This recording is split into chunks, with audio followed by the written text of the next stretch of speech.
Well, hello, Erin. Hello, Jess. How are you? I'm super excited for this episode of Fit and Flustered. I know, me too. I feel like we have a celebrity on. I'm not going to lie. We do. We do. There isn't anyone that doesn't know Krista, and we are very excited that she is here with us. Well, first, before we get started, let's go over the word of the episode. So, Erin, what are you feeling? I'm going with permission today. Permission to say no, permission to feel what I'm feeling and not have to justify it or defend it, and permission to just set a boundary. Because I feel like I've been pulled in a lot of ways and there have been some violations of boundaries. And now I'm like giving myself permission to be like, you know what? No. And I'm not going to explain it. No is my answer. No is a complete sentence. Yes. What about yours? Okay. I'll take it. Lately, I've been talking a lot about the fact that soft skills are not soft skills, that soft skills need to be rebranded as power skills. So the word I'm going for right now is power skills as one word. We're just going to put it all together. I like it. I really think that we just need to rebrand it all together and be talking a lot more about how communication and empathy are not soft. Don't make you soft. They actually improve you as a human. You want to be a good human? Have some better power skills. Krista, what are you feeling most present to right now? Wow. I feel like I could go off on a whole side quest about like how soft skills are women's skills. But anyway, I would say curiosity, because I've been told that we're going to have some kind of organically chaotic conversation here. And so I find myself very curious about what this could involve. And I also think that curiosity is just sort of a great mindset to show up with, because it just tosses away all these preconceived ideas of like, ooh, who should I be and how should I perform and how should I do my little dance? It's like, I don't need to do any of this. I can just show up and be like, hey, what's going on? Let me just grab the popcorn and see what unfolds. Yeah, it lets you take the mask off, right? The mask that we often wear to be so performative and be, especially from a fitness perspective, of like a little over the top, and then showing up with a little bit more curiosity and authenticity lets you just kind of be who you are. Yeah, I think it's also very appropriate because that's how we should be approaching coaching with clients, right? Is being curious about the person in front of us and approaching it with childlike curiosity and wonder. I wonder why that's a struggle for them, or I wonder why they showed up feeling X, or why they shared this with me. So I think curiosity is just a beautiful way to approach really any situation, and especially coaching your clients. Speaking of curiosity, I can't wait to hear how you're going to introduce yourself to our Fit and Flustered crowd, because I was trying to put some type of bio together for you, and I was just blown away with the amount of work and credentials and passions you seem to have. It's very diverse across all of the wellness space, with the real focus on what seems to be women's wellness. So I'm going to turn it over to you, Krista, and I'm going to let you tell us who are you? What do you do? Well, these days I say something like I'm a coach and an educator and a Headspace adjuster. And really, my job in the world at this point in my career is just to kind of get people unstuck. So I don't fix people, I just get them unstuck. Because so much of what we do in fitness, health, and wellness is our clients show up stuck. Whether it's like, oh, I have an injury that's just nagging and I'm not moving well. I feel stuck in my body. I feel out of shape. I feel like the hinges are rusty. I feel stuck in my life, in my career. There's some kind of transition that I'm grappling with. I feel stuck with my nutrition.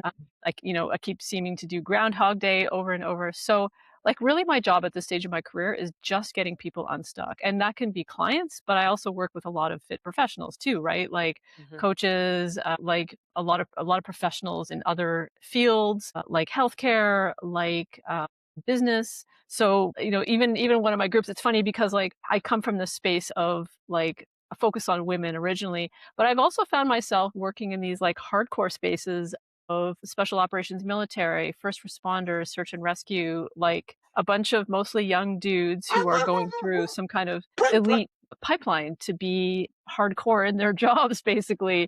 And for whatever reason, like we vibe. So I don't know what that's about. But so in terms of my introduction, I would say something like I've had this like winding journey, and it did start with women's studies of all things, which again, in the late 80s, early 90s, when I was starting my degrees, people were like, why would you do women's studies? Like, that's stupid. Nobody cares about women. Like, it's such a niche It's like all these ridiculously sexist things. And now here we find ourselves in 2026 with, women being like the primary household consumers, women being the primary consumers of health and fitness services.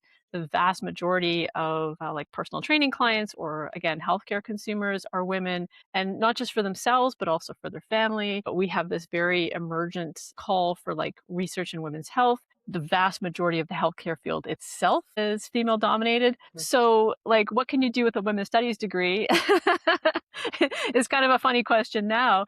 And I sort of joked about it before I got on the podcast, but like, I like pulled out some of my textbooks to like just hold up. But like, like menopause, this is a menopause textbook that I helped to write. There's another one that's like way bigger, but like, menopause, like women's coaching.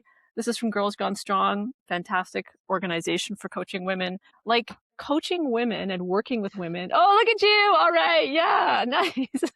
Like this is a big field now. And it's very like there's tons and tons of things that you can do with it. So anyway, that's a very circuitous way of saying I've had this long path through academia, through curriculum, through coaching, through education, through speaking. And so anyway, I find myself here being a coach, educator, and Headspace adjuster in all these different domains. This is amazing. And I love Headspace Adjuster so much. Yes. It's a great title. I hope that you use that on like every business card ever moving forward, if you're Yes. not already. Can we talk a little bit about the fact that you said you help people get unstuck? Was there ever a time where you yourself were stuck? And do you use that to help you kind of propel your clients, whoever that may be, to move forward? Oh, yeah, for sure. I mean, I don't think you can live a human life without getting stuck because ambivalence, like this kind of push and pull and competing priorities and different things you want to do, like this is a very natural and normal part of, again, the human experience. And it's certainly something that comes up in the process of trying to change. So a lot of times clients try to change something and then they get stuck or they feel this ambivalence that kind of holds them in position, right? With this like dynamic push and pull. And they think, this must mean I'm not motivated. This must mean I'm not naturally good at this, or I wasn't meant to do this. And so I think that just like getting stuck is life for all of us. But certainly I have been stuck in jobs that I didn't want to be in. So for example, after finishing my PhD, I went on to do several more years at the university, and I was kind of trying to get that legendary apocryphal tenure track job that we're all supposed to want. And then I was just like, this whole place is whack, man. Like, it's just a weird pyramid scheme full of sociopaths, and I don't want to be here. So, but for a while, I was really stuck in that loop of like, oh, I'll take on one more contract teaching job, and sure, no problem. And so that, that's one example. And then in terms of my own health and fitness, like, there were years in my mid 30s when I was quite stuck in the more unhealthy aspects of the fitness, nutrition, wellness world. So I had come to fitness a little bit later in life. So I didn't feel like I belonged. I was not a natural athlete, whatever that is. And so I'd gotten into like wrestling, grappling, jujitsu, and I was competing. I was cutting weight. I was working for a health and fitness nutrition coaching company. So like I was surrounded by all of these, I thought like perfectly fit people. And I was like, oh my gosh, I have to, be better, better, better, better. And so I found myself stuck for a number of years in like very dysfunctional, disordered eating and over exercising and like all of the, unhelpful mental and emotional patterns that brings along as well. So those are just two examples, but I'm sure I've been stuck in my life innumerable times. I have to say, I just a call out to the whack pyramid scheme. As someone who's been in higher ed for 23 years, I don't disagree with you. Yeah, yeah. I don't think many academics would. And No. I mean, it's a bit of a bummer because my dad was a professor and I grew up getting taken to the university like to sit in the back of the class or whatever, right? And Yeah. I loved academia. And the way I describe it is like it was like an abusive relationship. I loved this place and it didn't love me back Yes. ultimately. And at some point you have to say, okay, this relationship isn't working. Speaking of You know- abusive relationships, can we talk about this disordered eating and over exercising? Because I feel like most of the women who right now are perimenopausal or menopausal can definitely relate to those two statements. Have you noticed any trends where those are so common in women? How does that affect their perimenopausal journey? How does that affect their mental sanity? Yeah, I think there's pluses and minuses here. So now we are aware of the midlife transition in a way that, at least in, contemporary society, we haven't been. And now we are showing very clearly that there are so many opportunities for women to thrive and to remain healthy and to kind of move into the next chapter of their life feeling very empowered, and not just psychologically but also physically too. I just shared on my Instagram a meta-analysis that came out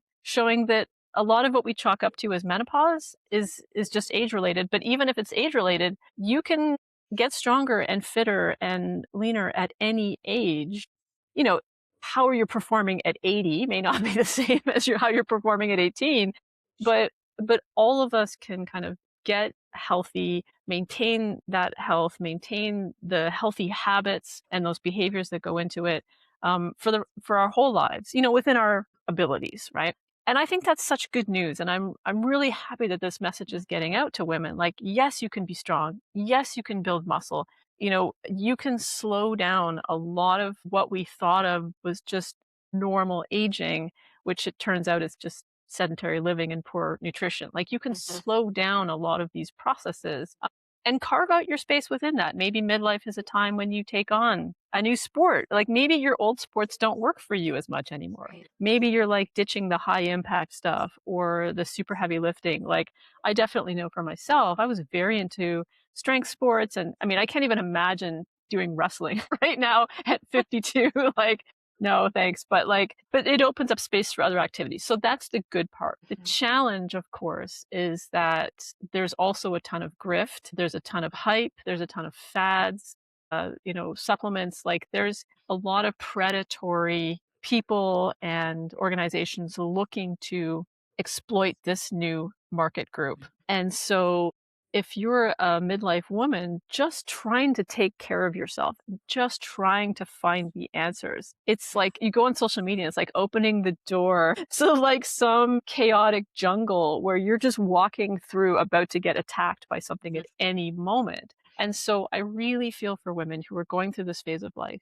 Like, they just want to feel better. They just want to function better. Maybe they feel optimistic, like, hey, I'd like to try something new. And it's very, very hard to navigate all of that without receiving this like tsunami of diet advice, exercise advice. And a lot of it is it ranges from just kind of like sort of unhelpful to like actively harmful. And it's creating a cohort of women who are becoming potentially like edging into orthorexia, which is sort of this unhealthy obsession with eating healthy, or over exercising, because a lot of women are like, oh no, my body's changing. What do I do? Exercise. And so like off they go and they're like, that's it, twice a day CrossFit, or I'm going to go do a triathlon, or whatever extreme goal they set for themselves. And there are minimal guardrails on this to say, what's realistic for you? Like, what can be aspirational and fun, like a little bit of a stretch goal, something that feels exciting to master, or it's a little bit of a push out of your comfort zone, but is not going to totally overwhelm you or make you feel like this has to be your whole new personality now. I think we need a lot more kind of like realistic, again, challenging, aspirational, fun. If you want to push yourself, go for it. But stuff that has guardrails, that are evidence based and just sane. like I always tell my nutrition clients, like, I don't have a lot of rules. The only rule I have is don't be crazy. Like, we all know when we're being weird about stuff, right? So if you catch yourself and you're like, is this weird? Don't be weird. And that's my only rule, really. So yeah, I know I said a lot there, so I'll pause. I want to come back to the word predatory, and I Mm, want to pair that with tsunami. mm, Because when I open Instagram, and I don't know what I've done to my algorithm, I'm not sure, but it's not good. And it is a predatory tsunami of this green, and you need all of these supplements, and you need to take this GLP-1 and this peptide and da da da da da. And it all, like, not only does it require generational wealth to do all those things, yes. but there is absolutely no evidence that says that is what I need. Like, I probably need a fish oil.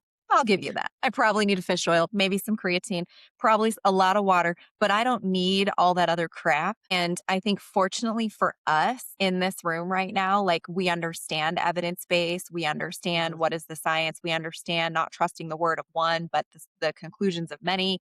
We understand all those things. But what about like for the consumer? Yeah. Who doesn't have a background, doesn't have that? I imagine how scary that feels. Like me, I'm like, I just roll my eyes. I'm like, would you just shut up? You're 20. What do you know about hormonal issues?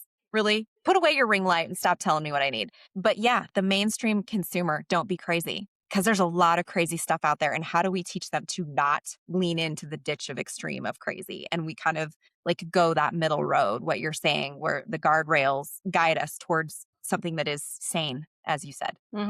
Yeah, and this is where a good coach is so helpful because a good coach can just say, look, just focus on this. Don't worry about this. And I've listened to what you've told me about your life, your work, your routine, your values, what you care about, what matters to you right now. And for you, it sounds like if we just made these small adjustments, that would really work for you because I think we also swing between all or nothing.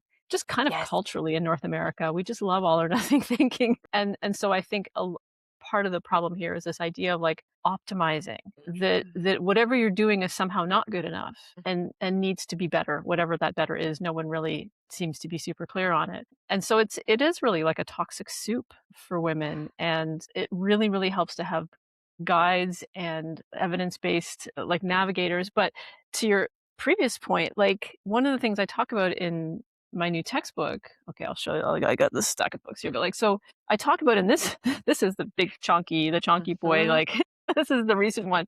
But like one of the things I lead with is that like 20-ish% of Americans are functionally illiterate, like cannot read or write to function in a society, cannot read medication instructions, cannot read food prep instructions, can't read a recipe, can't, like that's a real problem. And then Uh-oh. about over half of Americans Oh dear. Yep, function it's okay. I below. marked it. Krista, Okay, come good. 'Cause back. Oh, Am she's I back. gone? Okay. there Okay, you are. where did you lose me? Uh, You were pretty much right after you showed us the book. Okay. All right. So what I was saying was one of the things I talk about in the book is that about 20% of Americans are functionally illiterate. So like they cannot read a recipe, they cannot read medication instructions, they cannot read product instructions, like they simply cannot function reading and writing. Then you have about 54% of Americans who read and write below a sixth grade level. So this has a lot of implications for people understanding and correctly using health and fitness and wellness information. And then combined with healthcare systems that are failing people, and not the fault of the healthcare providers working in these systems who are like really working hard and doing their best. But the system right now is so dysfunctional, especially for women. And so I think every woman has an experience of being unheard by the medical system, being abandoned, being dismissed, all these great things. And so it makes a lot of sense that women are feeling very lost and very overwhelmed and very vulnerable to just kind of like latch on to something that feels truthy, that feels and like it kind of hopeful. makes sense and hopeful. Exactly. Like I feel like crap. Please help me not feel like crap.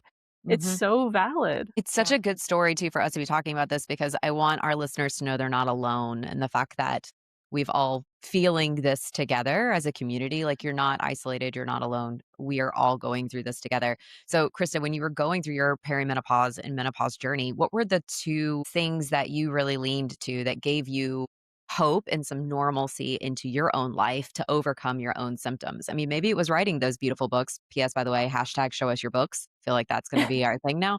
But Yes. tell us, like, what was it that helped you get through?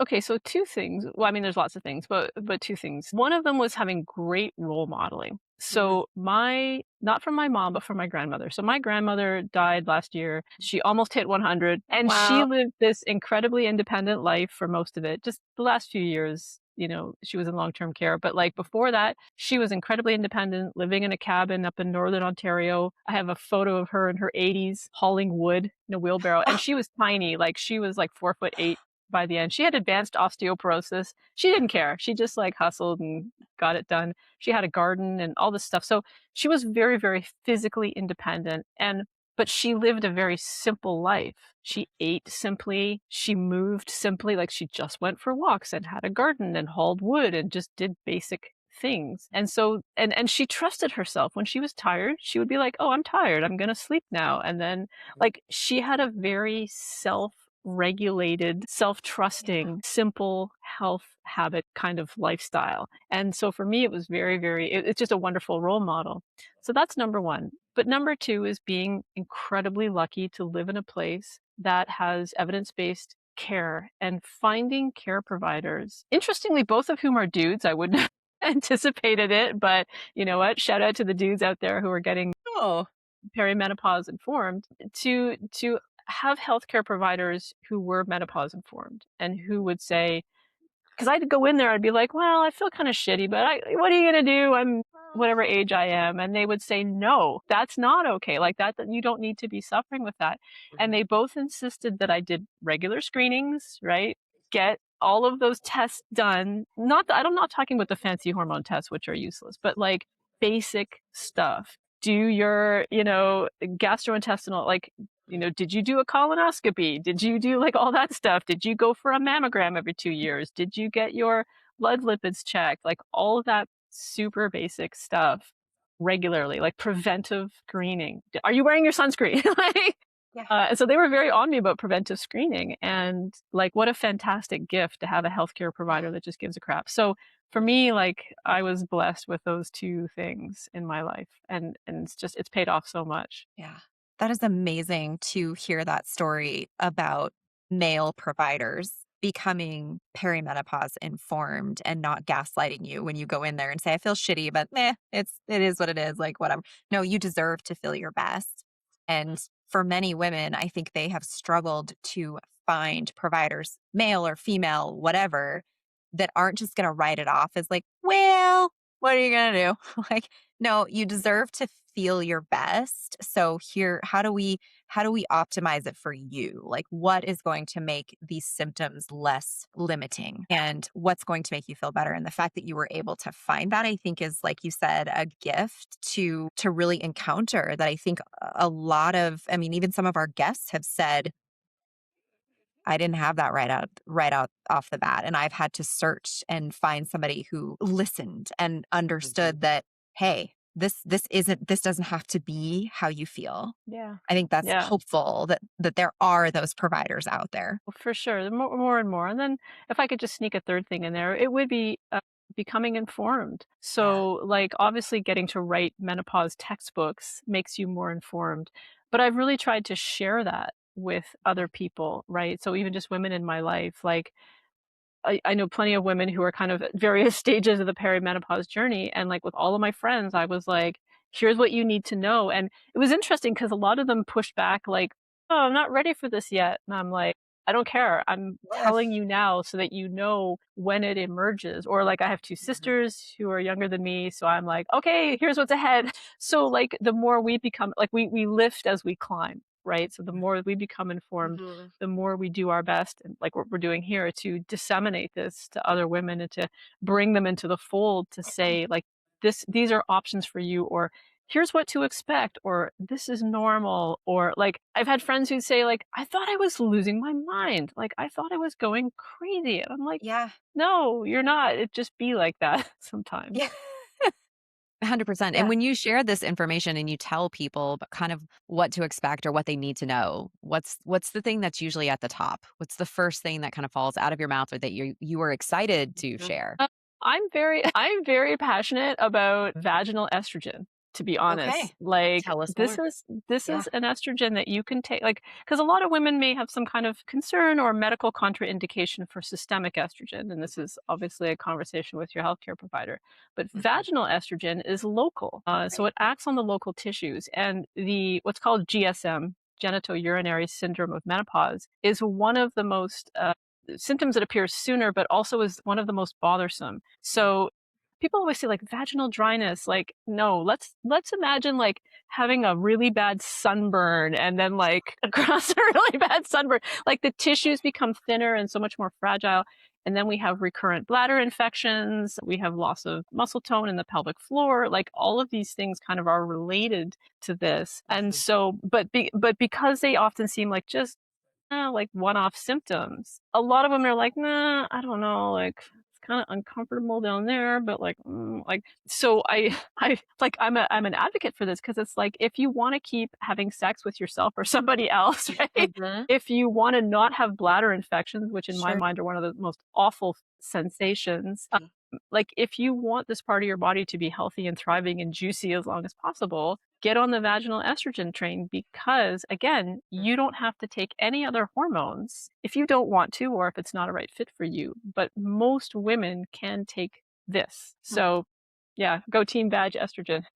Love I it. like this. Yes. Right? Way to also be extremely unique. No one has given us that answer yet. No, So no. And I love love it. that I think for it's us. my favorite. Okay, so we've got to start wrapping it up. But before we do, we have to know, what are you over? What are you done with? What is dead to you? Oh God. I mean, I hated this immediately, but it's so done now, which is optimization. I hate this so much. Just even the idea that we could optimize anything, it's such a gross mechanistic concept of how life works that we can break life down into all of these tiny indicators or capacities that we can then somehow optimize. It's a nonsensical concept. And I hate that there's an entire industry Yeah. around so-called optimization. It's not possible, it's not desirable, and it's again, it's just a grift. And it's just a way to create another form of anxiety for people. So I am hating on optimization. As you should. We all should Yes. hate more on optimization. Like everything doesn't have to be number driven, data driven at this point. When you're wanting to feel better, it should be a little bit more about your own experience, not necessarily this idea of, Personalized. yeah. Erin, what are Yeah. you over? Yeah, I would say connected to that is that whole kind of sweeping industry of optimization and the longevity and biohacking. That irritates me. Like I like almost convulse when I see this like grifty kind of content that's like do this, that, and the other, and you'll just biohack your way into anti-aging. I also don't like anti-aging. I don't like that terminology. It also irritates me. It could be just because I am perimenopausal and rage is a thing, but I see those things and I immediately like skyrocket. I'm like, wait a minute, let's talk about this. So I am super over the nomenclature that we use to try to trick people into believing that the phase of life that they're in is not powerful and transformative and valuable and meaningful. I'm tired of seeing that kind of crap and I'm over it. I love it. She's like, I'm in and done. I'm over it. I'm done. What about you, Jess? Currently, what's dead to me is women not being invited to the table. I feel like we've talked about this a couple of times on the podcast, but there are some pretty large wellness events that have happened in the past couple of weeks and are happening in the next few weeks. And if you look at the lineup, it is as if you just asked AI to generate the most common looking white male that is 58 years old and put him on every single stage. And I feel like we need to be having more conversations about why there aren't women involved with women's wellness. Like, I think you put it really beautifully, Krista, of like going into women's studies and people questioning why you were doing it. And now we have this resurgence of women's wellness, but it's all still very, very dominated by the historical C-suite males that have always been in charge. And I'm over it. There's a lot I more like it. voices. We should be elevating a lot of other voices. We should be elevating people who can hashtag show us your books. Yes. Krista, how can people find you and your books? Well, I'm on the internet. You can just Google Krista Scott-Dixon, which is a pretty unusual combo, but you can go to my website, Krista Scott-Dixon, all one word.com. You can find me on Instagram. I'm happy to share that with you. You can put it in the show notes. You got it. Facebook, all the usual places. But yeah, KristaScottDixon.com is probably the easiest way to find me. That's where you can find stuff about my books and if you want to work with me and just what I'm up to. I also have a little side project called the 1% Better Academy, which is a place where we run coaching. I say we, there's another colleague and I, Justin Hing, we run like little mental skills coaching programs. So we've done a lot of stuff on stress and resilience. We're actually running one right now on growth mindset, Mm. and they're very like hands-on practical little programs to like actually practice having a growth mindset, for example, and get coaching. So yeah, that's another Nice. place you can find me. Amazing. All right, everyone's going to go check it out Amazing. now. I love this. I know I wrote that down quickly. I was like, just 1%. That's I'm our taking whole notes. mantra. Yeah, Yeah, 1% yeah. better. Like who has time for anything more? To Amen optimize. to that. Optimize. I can We're like the optimizers. We're like, look, can we just pick up one sock off the floor, please? just like nudge it a little bit. We don't got to go the whole 100. Yeah. And that's a perfect way to end this episode. Krista, thanks so much for being here with us. Erin, it was a joy as usual. As always.